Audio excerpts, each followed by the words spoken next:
So they have lots of different types of food, of course. I mean, it's an entire island. I mean, in preparation for that, there's over 20 million people on this island. And so food has become a pretty major part of, culture anywhere. And rice is their staple. They start with rice. A lot of the rice they eat has actually been farmed there, and some of it's also imported. So they eat rice, and rice is, it's not as like we would eat it here. They eat rice over there in giant portions. I mean, that's the base of all dishes. So you'd get like a plate of rice about that big, and then you'd get a little serving of meat about that big. Meat and beans, or chicken and beans, some form of that along those lines. And then they would also serve that plate of rice, the meat, with another bowl of like a broth. And that would be used to, wet the rice down, make that more palatable. And then maybe another different kind of fruit, like a tomato salad, like something that's been added with vinegar and onion and something like that to also add a little extra flavor. And that was usually what we ate. And that was a very delicious meal. Otherwise, that was a pretty extravagant almost for them. So a pretty common meal would just be the rice and your meat. On the other flip side, they had street food. Street food was mostly deep fried.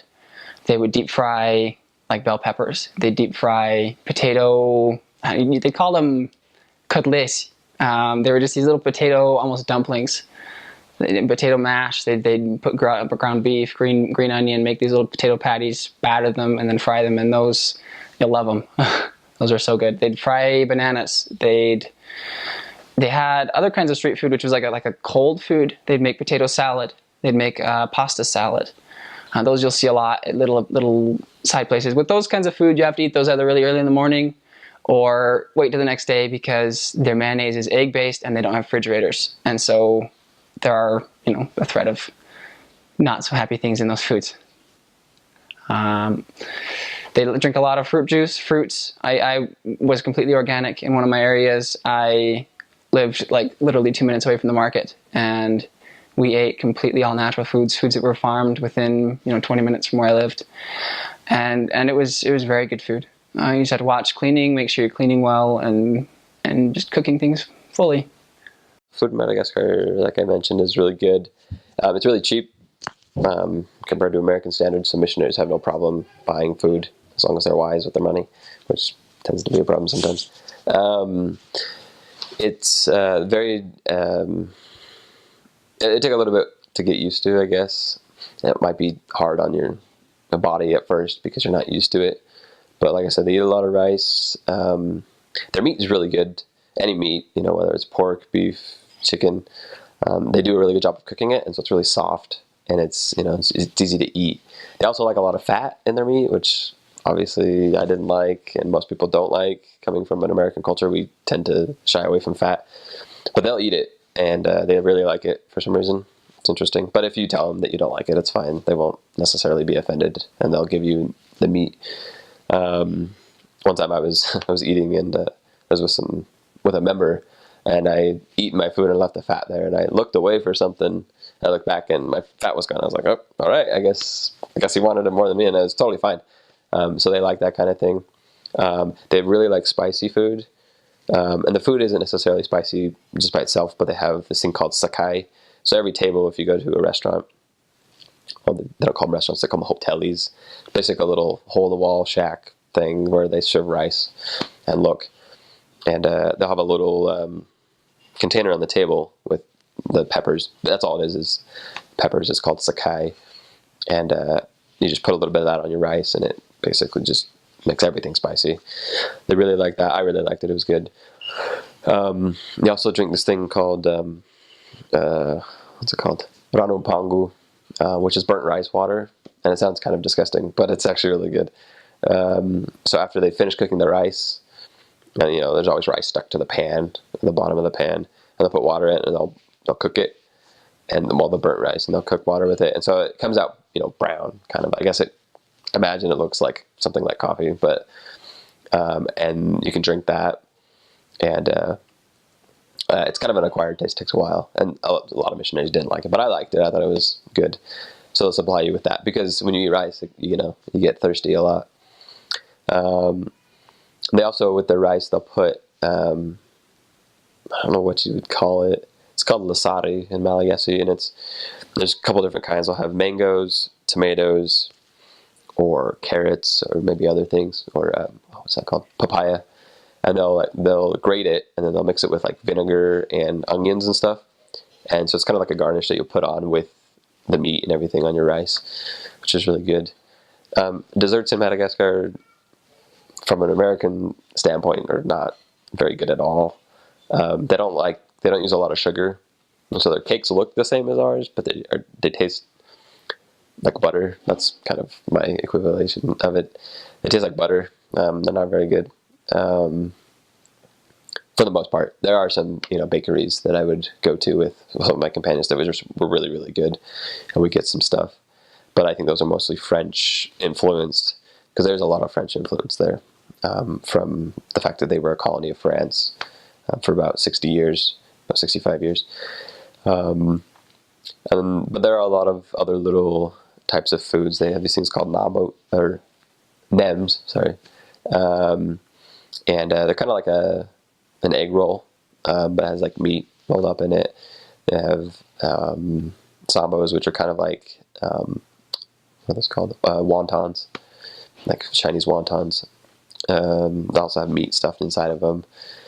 A bunch of other fried stuff that they come up with, like deep fried potatoes, like deep fried mashed potatoes, or they'll like have like spicy breads. Other random little snacks. They also have lots of crackers. That's like, I don't know, that's what they'll feed you when you go over to their house. They'll have like little crackers and then some soda. Like soda is really big there. But that's what they can give you, or that's what they'll give you. I mean, obviously the water's not safe to drink. So they'll give you a lot of soda. I think probably one of my favorite things, so the food though, was it's called mufokunju, and it's basically banana bread.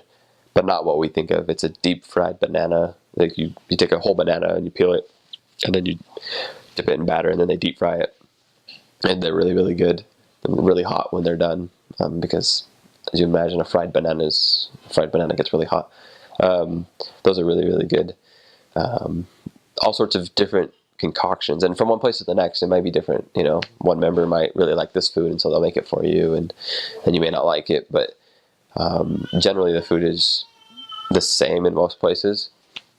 Price-wise, there's some areas where it's cheaper, and it'd be easier to buy food.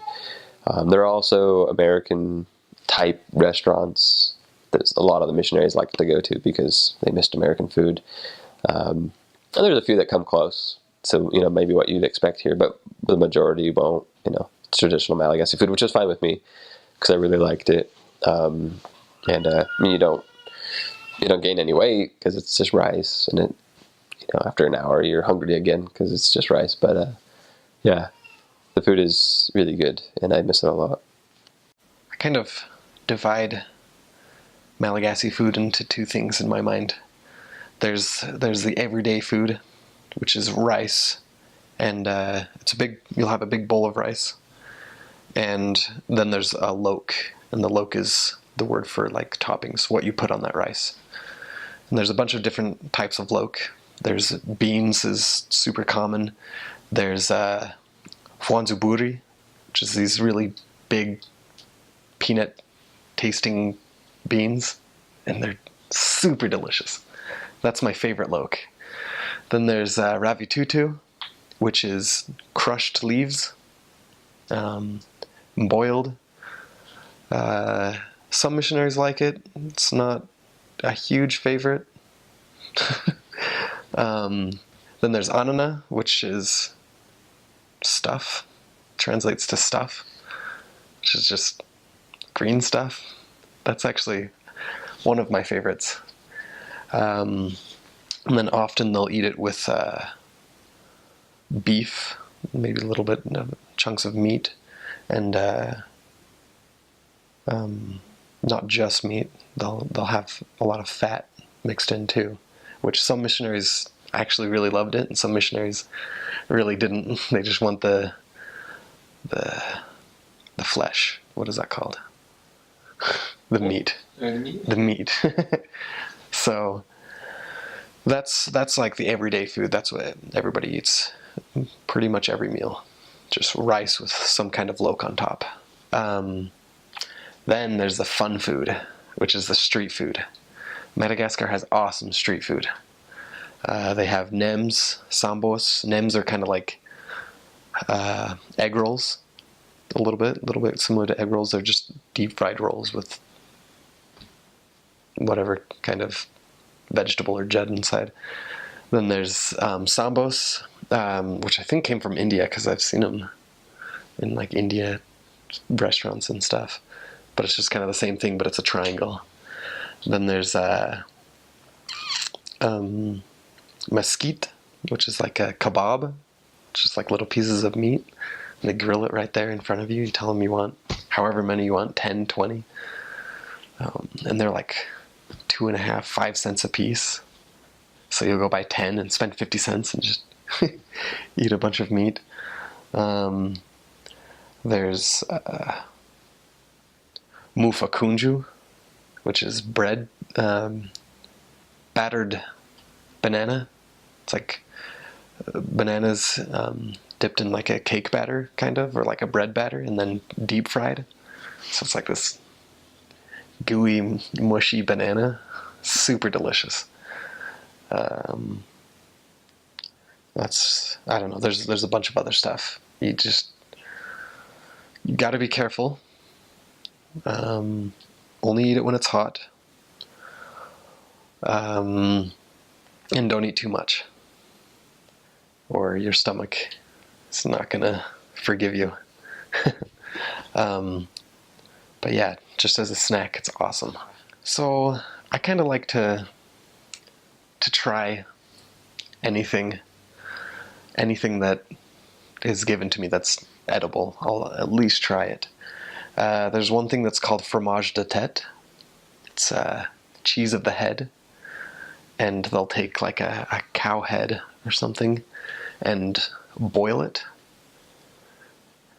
Just a cow head, and they'll boil it, and all of the oils and fats and hairs float to the top. And then they take it and cool it so it's cold, and then they'll chop it up into little cubes, and you eat it. And I don't like it plain, but it wasn't bad on a sandwich. So on a piece of bread with some lasari, which is carrots and vinegar. So they do like to eat chicken feet, which is pretty good. I mean, the texture, you got to get used to the texture, but the flavor is really nice. And then I had they often boil chicken heads and eat those, and they'll just cut the head off, feathers and all. Don't waste time plucking anything. Boil it, and then they'll set it out on a plate. And not a big fan of the chicken head, but I did try it. Wasn't able to eat it in one whole bite, so I had to chomp through the skull and eat half of it at a time. But it wasn't bad. I tried it once, and now I don't have to ever try it again. So I'm sure there's, I mean, they eat every part of the animal. So you always eat, in the United States we're picky, we only eat the muscle, the flesh, the meat. But no, in this place we eat everything, every part.